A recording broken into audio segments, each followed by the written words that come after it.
Nityanandam, everyone, we're back. Welcome to part 2. This is about holy yoga.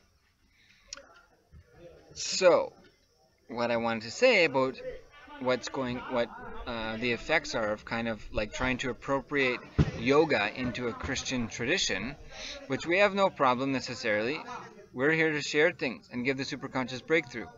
But if you take yoga and disconnect it from its roots of Sanskrit and Hinduism and kind of modify it and change it, then it's not yoga anymore.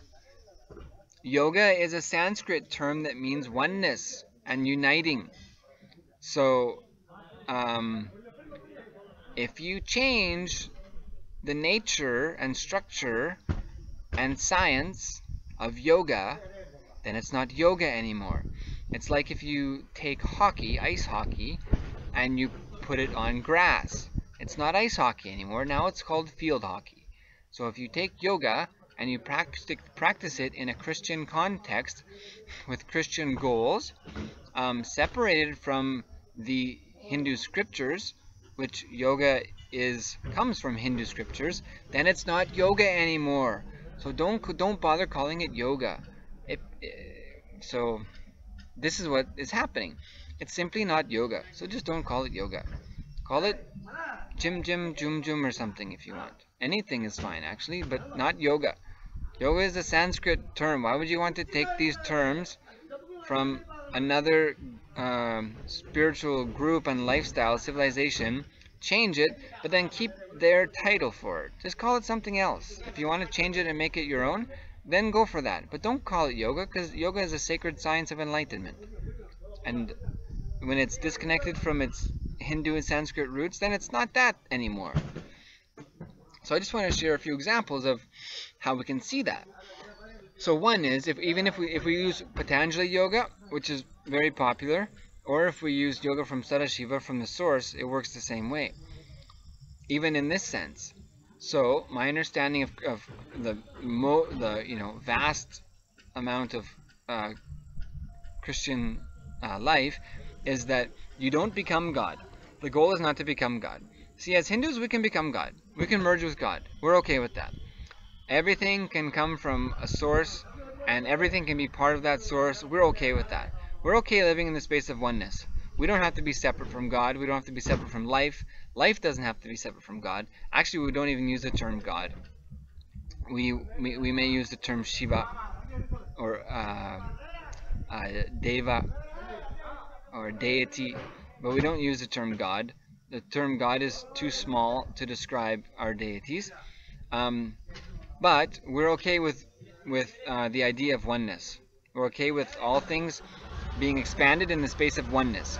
See, if we're living in a space of duality, then we'd have to expand our cognition to be able to incorporate those two things into one perception, into the space of oneness.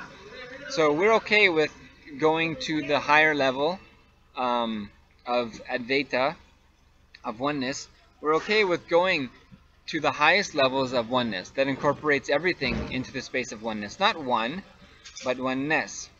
So we recognize that there are many beings, but we all exist in the space of oneness. And that space of oneness is what allows us to experience ourselves as the other. Because we're living in the same space. We're not separate. Even, see, our knowing about something doesn't have to remain that we feel separate from that thing. We can go beyond our knowledge and perception to the experience of the masters and follow their teachings and practice and experience oneness with all things. So this is possible, and it's a science, and it's been passed on through generations through the gurus. So this is what we do in Hinduism. So it's funny because if someone takes, for example, Patanjali yoga, which is not steps, but a lot of people think of it as steps, with Samadhi being the last step. Well, what's Samadhi? What's the highest state of Samadhi? It's a space of oneness, where you experience oneness with all things. But in Christianity, you cannot become God.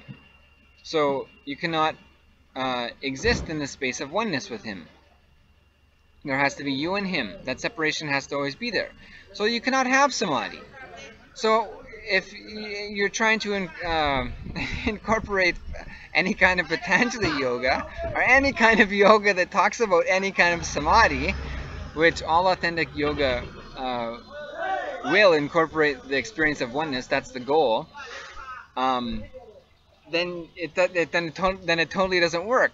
The whole purpose and point of yoga is, in that sense, samadhi, oneness, but that's an impossible state to exist in Christianity.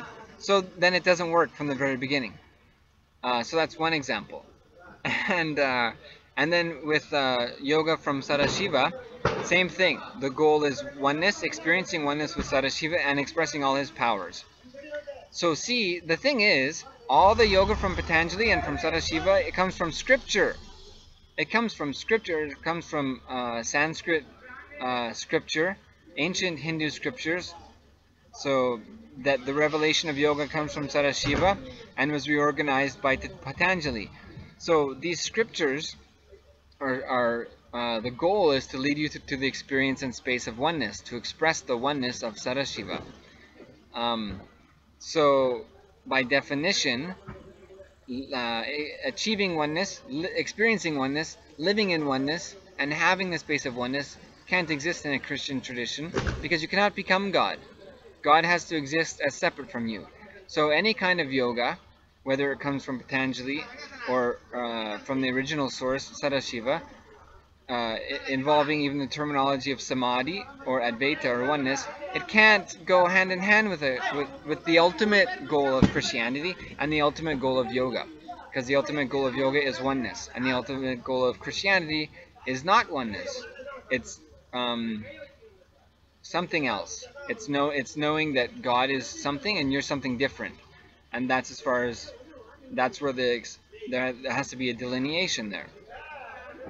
So anyway, so I just wanted to share that one kind of thing.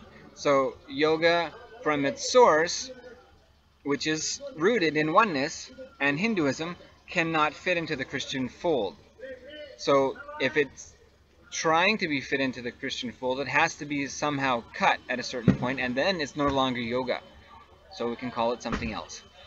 So this is just one example that I've learned about. Thank you for listening. We're getting close to the 8-minute mark, so we better stop this video here, and we'll be back again soon with more about Sanatana Hindu Dharma. Thank you so much. Nityanandam.